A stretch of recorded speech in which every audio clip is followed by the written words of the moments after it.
Well, Senator, I mean, the contrast is big. I mean, you see what's happening here. You're pro-life, you're pro-jobs, you're anti-Obamacare, you're against amnesty, and here you have a guy against you who falls on the other side of all that. So, I mean, if your citizens there in Kansas take a look at that, it really seems to be a simple choice. They know what they're getting from you. You're trusted, and here you have Governor Palin in back of you.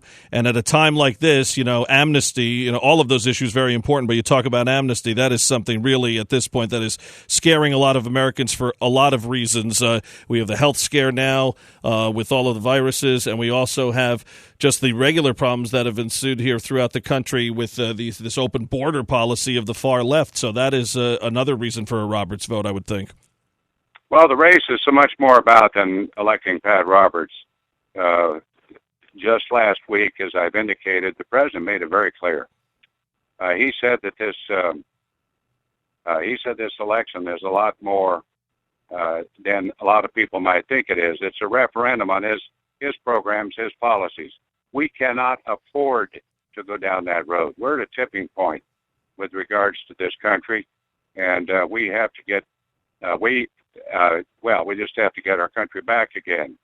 You're probably hearing something on the top of our bus.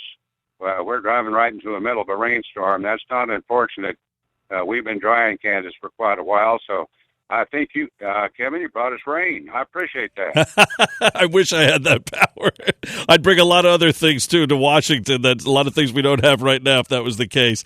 Well, Senator, that's for sure. Listen, we appreciate your time. You sound a little bit like the Royals right now.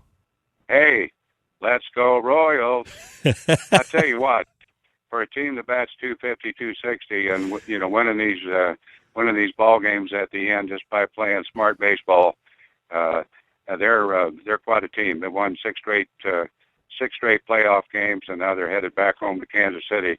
They've got this state really jumping up and down. Yeah, and 250, 260 without hitting any home runs, too. So, maybe... Yeah, they didn't except for the series. The playoff games. Yeah, maybe... All of a sudden, boom, we're hitting home runs. Maybe that's the bellwether for your race. Slow and steady and take it at the end here. We appreciate your time, sir. Yeah, we're going to steal bases, man. We're going to steal bases. I love it. Aggressive Senator Pat Roberts here. You bet. Going for re-election. Marines take the hill. Marines take the hill, Kevin. Oh, well, hey, listen. We're taking the hill. We're going to win this thing. Listen, we appreciate everything you've done in the Senate, but most of all, thank you for your service to our country, and we wish you the best here. He is Palin-powered, endorsed by Governor Sarah Palin. Senator Pat Roberts, a huge election in Kansas, and he joined us here today on the Palin Update. We appreciate it, sir. Be safe on your travels. Kevin, thank you so much. All right, sir. Take care now. Say hello to Mama Grizzly. You got it.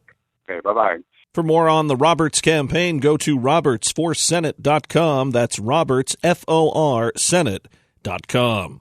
The concentration for so many this election cycle is on the Senate and the House. Some states have gubernatorial races as well, but there are other important contests too, and Governor Palin drove that point home this past week, endorsing 4 candidates running for Attorney General. Palin is supporting our friend Leslie Rutledge in Arkansas, Adam Laxalt in Nevada, Ken Paxton in Texas, and Arizona's Mark Brnovich.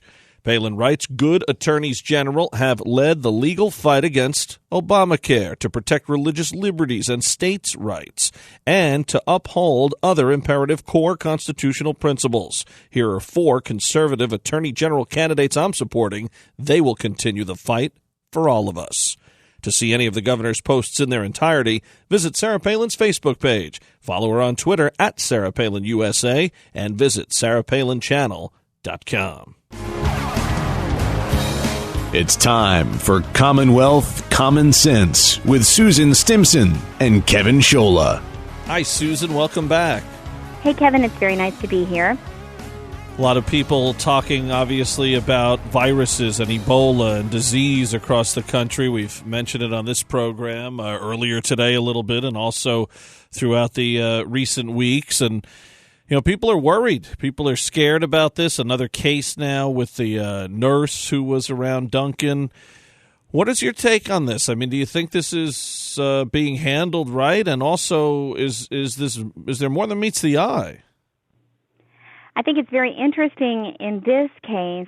The media is going with the narrative that may be correct that it's very, very difficult to catch Ebola. But if you think back over the last decade, I mean, just think back on the strains of sickness, to the bird flu, whatever the story was, the media was very good at stirring up concerns that didn't end up, coming to full fruition. In this case, you are seeing some instances, for instance, General Kelly with the Marine Corps. There was a video that was released of him where he's very concerned that it's much more serious than we might realize, and that if it does become a real epidemic in South America and Central America, he's very concerned that many of those citizens will pour into our open borders because they do know that they will get care in the United States. I think at the least it's another example of a lack of a real plan and real leadership on President Obama's part. I think that there's validity in a real consideration of stopping, the direct flights coming in, to the United States from countries like Liberia, at least until we have a better handle of what's happening with this disease. And then, of course, you can't help but just have a bit of skepticism with, the upcoming election. Is it something that they just want to kind of keep everyone's fears, somewhat under control, at least for the moment?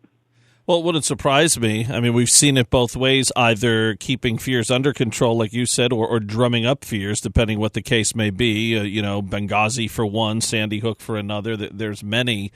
But, you look at this Dallas health worker now who's being treated, who treated the Ebola patient and now is ending up with the disease herself. And, they're talking about a breach of protocol and things of that nature. And they say the worker wore full protective gear and on and on and on. They're talking about, what she may have done or not done. But that's not the point. The point is you now have someone who's been infected in the U.S., while in the U.S. actually getting the disease.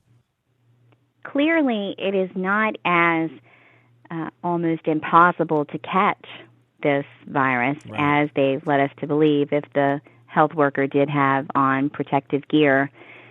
I just think that it's another example of President Obama, his unwillingness to really take strong leadership unless it has to do with the amount of calories that are in our kids' foods at school, and if there's too much sodium, they're willing to take action on that, and they're willing to take action on things like, rainwater being a pollutant so that the EPA can swoop in and have, control over certain property. We just see a range of ways that the president deals with different crises, and this is another one where I just don't think that he has shown strong leadership, and I don't think that he's taking this as seriously as some of the details as they're emerging, taking it as seriously as he should be.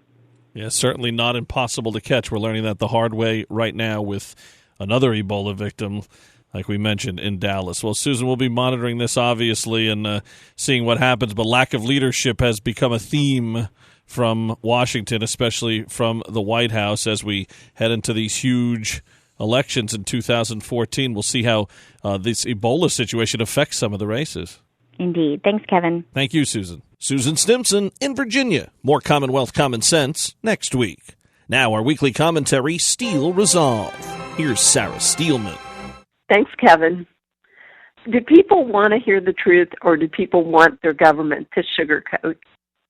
The Ebola crisis is an example of how the government just doesn't seem like it will tell us the truth. Why? Obama and Obama's government doesn't trust the American people. He thinks we can't handle the truth. If he did, he would have been transparent with us about all our problems and let the chips fall where they may. It is such a disservice to us.